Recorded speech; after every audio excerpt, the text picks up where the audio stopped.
Verse 10, however, his sons shall stir up strife and assemble a multitude of great forces, and one shall certainly come and overwhelm and pass through the land of Israel. Then he shall return to his fortress and stir up strife, and the king of the south shall be moved with rage and go out and fight with him, with the king of the north, who shall muster a great multitude, but the multitude shall be given into the hand of his enemy. And when he has taken away the multitude, his heart will be lifted up, and he will cast down tens of thousands, but he will not prevail. For the king of the north will return and muster a multitude greater than the former, and shall certainly come at the end of some years with a great army and much equipment. Again, what it's describing here is just this constant back and forth between the kingdom of Egypt and the kingdom of Syria, with Israel stuck in the crossfire.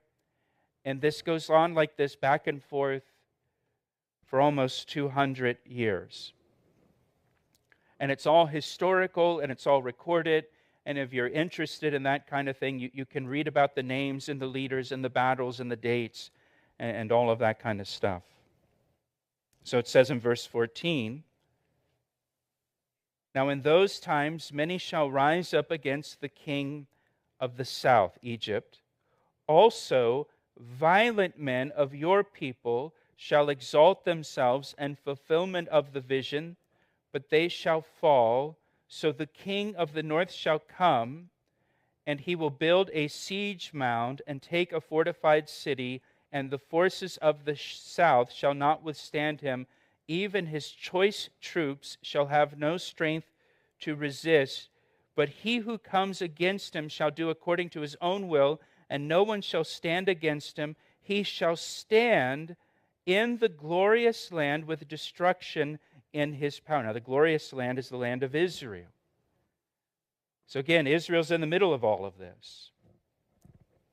And he shall also set his face to enter with the strength of his whole kingdom, and upright ones with him. Thus shall he do, and he shall give him the daughter of women to destroy it, but she shall not stand with him or be for him.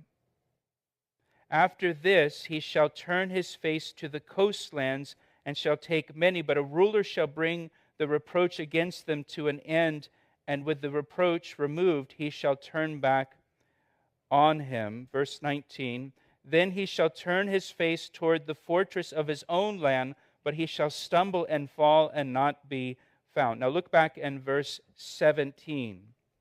We're told here that the king of the north, or the king of Syria, is going to give his daughter. And the king of the north at this point is a guy named Antiochus III.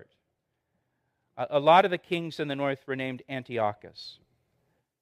This is Antiochus III. He gave his own daughter, who happened to be named Cleopatra, but it's not that Cleopatra, it's a different Cleopatra, to marry the prince of Egypt, Ptolemy V. And Antiochus III hoped that his daughter would help him keep control over Egypt and the region. But his daughter, after she marries this Egyptian, she betrays her father. She sides with her husband and the Egyptians.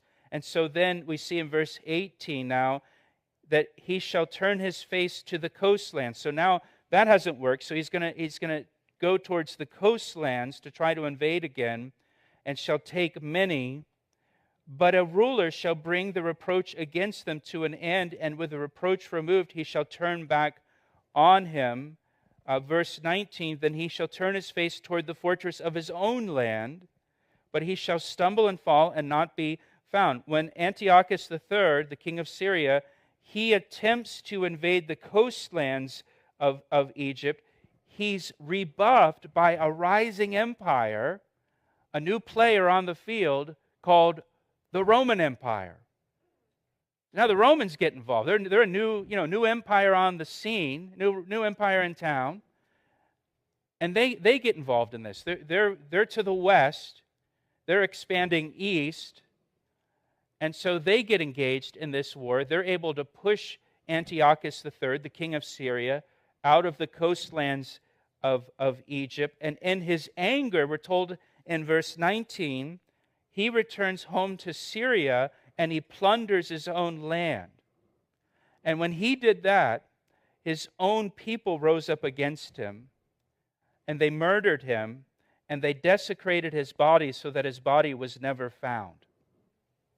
Now consider how this perfectly fulfills the prophecy in verse 19. Then he shall turn his face toward the fortress of his own land, but he shall stumble and fall and not be found. That's exactly what happened to this guy. And again, Daniel is writing this hundreds of years before it happens. Such detail. Now, the son of Antiochus III came to power after his father's death, and his son sent tax collectors to plunder the temple of Jerusalem to try to pay some of the debt of Syria. Now look how history affirms the prophecy of Daniel in verse 20. There shall arise in his place, his son, one who imposes taxes on the glorious kingdom, that's Israel. But within a few days he shall be destroyed, but not in anger or in battle. So the son of Antiochus III, he sent tax collectors down to plunder the temple in Jerusalem. Again, just as described in verse 20, but he doesn't last very long. He's destroyed, but not in battle. He doesn't get killed in battle. He's assassinated by his brother, Antiochus Epiphanes, who we've talked about before. So his brother assassinates him. And his brother, now, Antiochus Epiphanes, he's the focus of verses 21 to 35. So verses 5 to 20, again, covers a period of time of 150 to 200 years. It's just telling us that there's this constant war between Egypt and Syria, with Israel caught in the middle. And Israel is like a piece on the chessboard that's being passed back and forth between these two kingdoms.